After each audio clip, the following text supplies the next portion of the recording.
Hi hello నమస్తే. నేను మీ Lavanya. Welcome to LK creative things. Already thumbnail చూసుంటారు కదా. మా ఊర్లో ఈరోజు చేపలు పట్టారు. మా సారీలో ఒక 5 కేజీల చేపలు తీసుకొని వచ్చాడు. వాటిని క్లీన్ చేసే ప్రాసెస్లో ఉన్నాడు. పాపం చాలా కష్టపడుతున్నాడు. తనకి రాదు ఈ పని చేయడం. ఆయన నా కోసం అబ్బా వీడియో చేసుకుంటా ప్లీజ్ కొంచెం హెల్ప్ చేయవా అంటే తనే చేస్తున్నాడు ఈ క్లీనింగ్ అంతా. నేను దగ్గరుండి ముచ్చట్లు చెప్తా వీడియో షూట్ చేసుకుంటున్నా. నా వీడియోస్ కోసం మా సార్ని చాలా కష్టపడుతున్నా. ఏదేమైనా మా సార్ అయితే నాకు చాలా సపోర్ట్ చేస్తున్నాడు. చూద్దాం మన ఛానల్ గ్రోత్ ఎంతవరకు వస్తుందో ఏంటో అని నా చిన్న ప్రయత్నం. ప్లీజ్ ఫ్రెండ్స్ నాకు సపోర్ట్ చేయండి. నా ఛానల్ ఫస్ట్ టైం చూస్తున్నట్టయితే సబ్స్క్రైబ్ చేసుకోండి. ఇది నా మొదటి వీడియో. ప్లీజ్ లైక్ చేయండి, నాకు కొంచెం ఎంకరేజ్మెంట్గా ఉంటుంది. క్లీనింగ్ అంతా అయిపోయి ఫిషెస్ కట్ చేస్తున్నాడు. కొంచెం చాలా ఎక్కువ ఉన్నాయని చెప్పి పచ్చడి పెడదాం అనుకోని కొంచెం పీసులు పక్కకు తీసి పెట్టాను. ఇంకా కొంచెం ఏమో కర్రీ చేద్దామని చెప్పి మా ఇంట్లో కొంచెం మంది ఉంటాం. సో కొన్ని పీసులు అయితే కర్రీ సరిపోతుందని చెప్పి కర్రీ కోసమని ఇంకా కొంచెం లావుగా పీసులు కట్ చేశాను. ఇంకొచ్చేసి చేపల కూర కోసం అని చెప్పేసి మసాలా రెడీ చేసుకోవాలి కదా. దానికోసం అని చెప్పేసి కడాయి పెట్టి అందులో కొంచెం ఒక టేబుల్ స్పూన్ అంతా మెంతులు వేసి వాటిని వేయించుకుంటున్నాను. కొంచెం గోల్డెన్ కలర్ వచ్చే వరకు వేయించుకోవాలి. చూడండి ఎలా వేయించుతున్నాను. కొంచెం గోల్డ్ కలర్ చాలా తక్కువ వేసాను, ఎక్కువ క్వాంటిటీలో వేసుకోవద్దు. కూర మొత్తం మళ్ళీ టేస్ట్ అంతా మారిపోతుంది. ఏదైనా లిమిట్గా వేసుకోవాలి.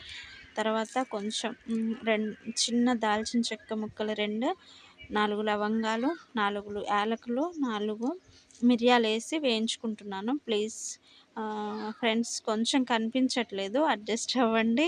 నా కోసం దోరగా వేయించుకోండి. కలుపుతూ లో ఫ్లేమ్లోనే పెట్టి వేయించుకోండి.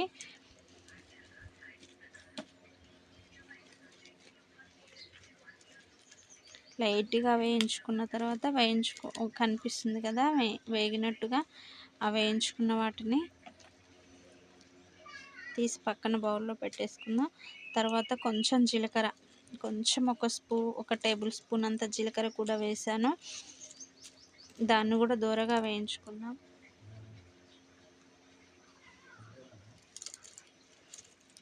మెంతులు, దాల్చిన చెక్క, మిరియాలు, లవంగాలు, యాలకులు, జీలకర్ర వేయించుకొని పక్కన పెట్టుకొని చల్లారిన తర్వాత మెత్తగా గ్రైండ్ చేసుకోవాలి. చల్లారనివ్వాలి పక్కన, వేడిగా కాదు. చూసారు కదా ఫ్రెండ్స్ ఎలా వేయించానో. ఇలా బౌల్లో పక్కన పెట్టేసుకున్నాను. తర్వాత కడాయి పెట్టేసి ఒక లావుగా ఉన్న 2 ఉల్లిగడ్డలు తీసుకొని కొంచెం పెద్దవిగా కట్ చేసుకున్నాను. వాటిని కడాయిలో వేసి వేయించుకుంటున్నాను. ఇవి కూడా లో ఫ్లేమ్లో పెట్టి వేయించుకోవాలి.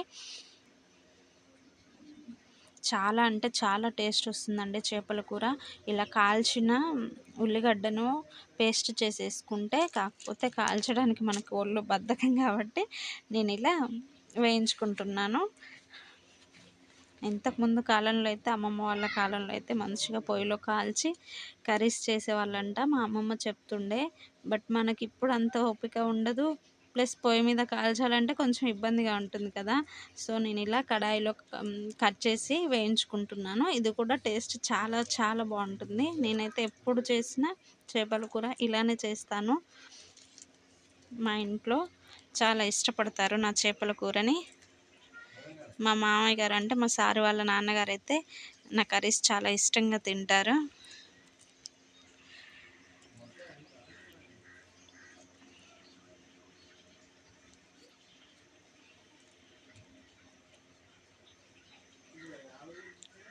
చూసారా ఫ్రెండ్స్, పక్కన పెట్టేశాను వేయించుకున్నవి.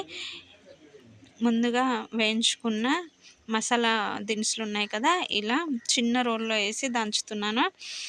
మంచి పేస్ట్ అంటే మిక్సీలో అయితే చాలా మెత్తగా వస్తుంది, కాకపోతే కొంచెం క్వాంటిటీ కదా, మిక్సీలో అంత మంచిగా రాదని చెప్పి నేను రోట్లో వేసి దంచుతున్నాను.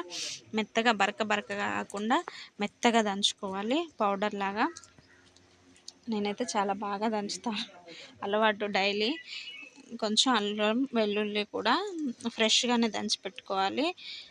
ఏదైనా కూర చేసేటప్పుడు టేస్ట్ బాగా రావాలంటే ఫ్రెష్ అయితేనే కూర చాలా టేస్ట్ వస్తుంది. తర్వాత వేయించి పెట్టుకున్న ఆనియన్స్ని ఇలా మిక్సీ పట్టుతున్నాను. మిక్సీలో వేసి మెత్తగా గ్రైండ్ చేసుకోవాలి. ఆనియన్స్ని వేయించి పెట్టుకున్న ఆనియన్స్ని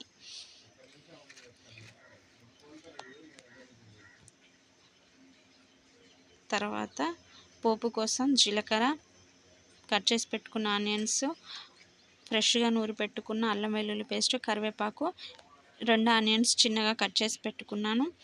గ్రైండ్ చేసిన ఆనియన్స్ పేస్ట్ కూడా పక్కనే పెట్టుకున్నాను.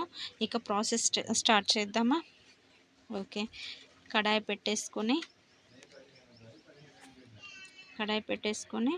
లో ఫ్లేమ్లో పెట్టేసుకొని బాగా హీట్ అయ్యాక మన చేపల క్వాంటిటీని బట్టి ఏదైనా మనం మెజర్ చేసుకోవాలి. ఇంత అని నేను చెప్పలేను ఫ్రెండ్స్. ఆయిల్ వేస్తున్నాను. కొంచెం ఆయిల్ ఎక్కువగానే పడుతుంది, చేపల కూరకి టేస్ట్ బాగా వస్తుంది కాబట్టి గ్రేవీ కూడా ఎక్కువ ఉండాలి కదా, ఆయిల్ ఉంటేనే టేస్ట్ ఉంటుంది. జీలకర్ర, పచ్చిమిర్చి వేసాను. తర్వాత కొంచెం కరివేపాకు వేసుకోండి. కరివేపాకు వేసేటప్పుడు జాగ్రత్తగా ఉండండి ఫ్రెండ్స్, ఆయిల్ మీద పడుతుంది. చిన్నగా కట్ చేసి పెట్టుకున్న ఆనియన్స్ని కూడా వేసాను. ఆనియన్స్ని బాగా కలుపుకోవాలి.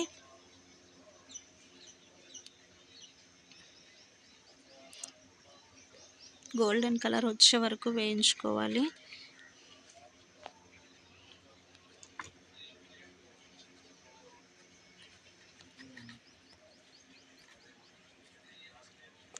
కొంచెం పుదీనా కూడా యాడ్ చేశాను, టేస్ట్ బాగా వస్తుంది. పోపు తాలింపులో పుదీనా యాడ్ చేయడం వల్ల ఏ కర్రీ అయినా కూడా చాలా అంటే చాలా టేస్ట్ వస్తుంది. తర్వాత పేస్ట్ చేసుకున్న ఆనియన్ పేస్ట్ ఉంది కదా, దాన్ని కూడా యాడ్ చేయాలి. తర్వాత కొంచెం పసుపు, నూరు పెట్టుకున్న అల్లం వెల్లుల్లి పేస్ట్ వేసి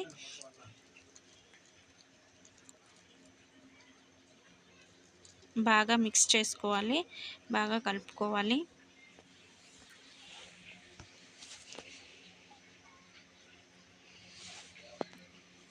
కలిపేసుకొని ఇంతలో ఒక బౌల్లో చింతపండు నానబెట్టుకొని ఇలా రసం తీసుకోవాలి. చింతపండు బాగా నాననివ్వాలి. ఇలా చేయడం వల్ల రసం బాగా వస్తుంది. రసం పక్కన పెట్టుకొని ఒకసారి చూసేద్దాం. ఆనియన్స్ మగ్గినాయి కదా, ఇంకొంచెం వేగాలి, ఇంకొంచెం వేగనిద్దాం. వేగిన తర్వాత నెక్స్ట్ ప్రాసెస్లోకి వెళ్దాం.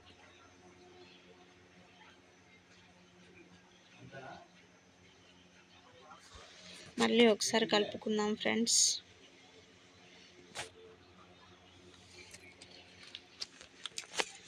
చేపల కూరలో ఆనియన్ పేస్ట్ వేసి అల్లం వెల్లుల్లి వేసిన తర్వాత చాలా మంచి సువాసన వస్తుంది.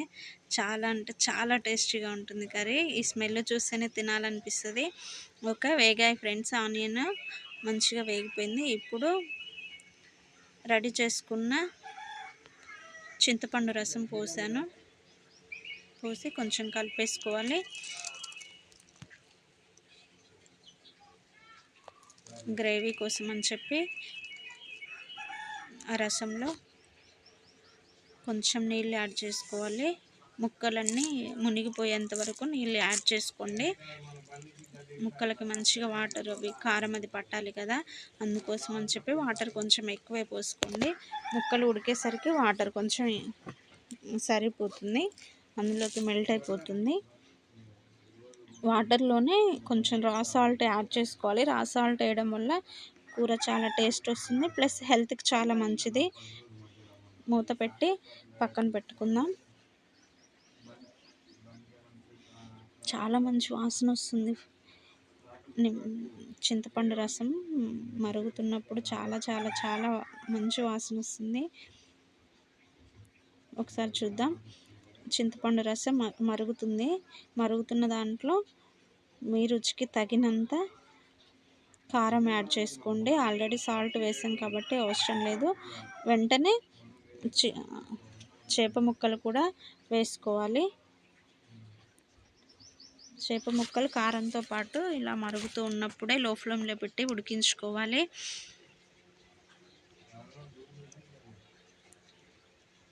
లో ఫ్లేమ్లోనే ఎంతసేపు అయినా ఉడికించుకోండి. హై ఫ్లేమ్లో పెట్టడం వల్ల చేప ముక్కలన్నీ విరిగిపోవడం జరుగుతుంది. కొంచెం టైం ఎక్కువే పడుతుంది చేపల కూరకి. కొంచెం నిదానంగా ఉడికించుకోవాలి. నేనైతే మళ్ళీ సాల్ట్ యాడ్ చేయలేదు, ముందుగానే యాడ్ చేసా కదా రా సాల్ట్, అది సరిపోతుంది. మీకు కావాలనుకుంటే ఒకసారి టేస్ట్ చూసుకొని యాడ్ చేసుకోండి. చాలా చక్కగా ఉడికిపోతున్నాయి చేపలు. చాలా మంచి స్మెల్ వస్తుంది, మంచి అరోమా వస్తుంది. చాలా చాలా బాగుంది, చాలా బ్యూటిఫుల్గా కనిపిస్తుంది కర్రీ అంతాను. చూసారా ఫ్రెండ్స్, నేనైతే ఎక్కడ కూడా గరిటె పెట్టి కలపలేదు. ముందుగా దంచి పెట్టుకున్న మసాలా ఉంది కదా, అది ఇప్పుడు యాడ్ చేస్తున్నాను. ఉడికినట్టుగా ఆయిల్ పైకి తేలిన తర్వాత ఇలా కనిపిస్తుంది. ముక్కలు ఉడికిపోయినట్టుగా ఆయిల్ పైకి వస్తున్నప్పుడు యాడ్ చేసుకోవాలి మొత్తం మసాలా అంతాను. కొంచెం ధనియా పొడి యాడ్ చేశాను. ధనియా పొడి వేసి ఒక 5 మినిట్స్ తర్వాత ఇలా పక్కనకి వచ్చిన ఆయిల్ అంతాను ఇలా చేపల మీదకి ఇట్లా చిన్నగా పోసుకోవాలి. ఎందుకంటే కదిలేయడం వల్ల చేప ముక్కలు విరిగిపోయే ఛాన్స్ ఉంటుంది. సో ఫ్రెండ్స్, ఇది నా చేపల కర్రీ. నచ్చితే లైక్ అండ్ సబ్స్క్రైబ్.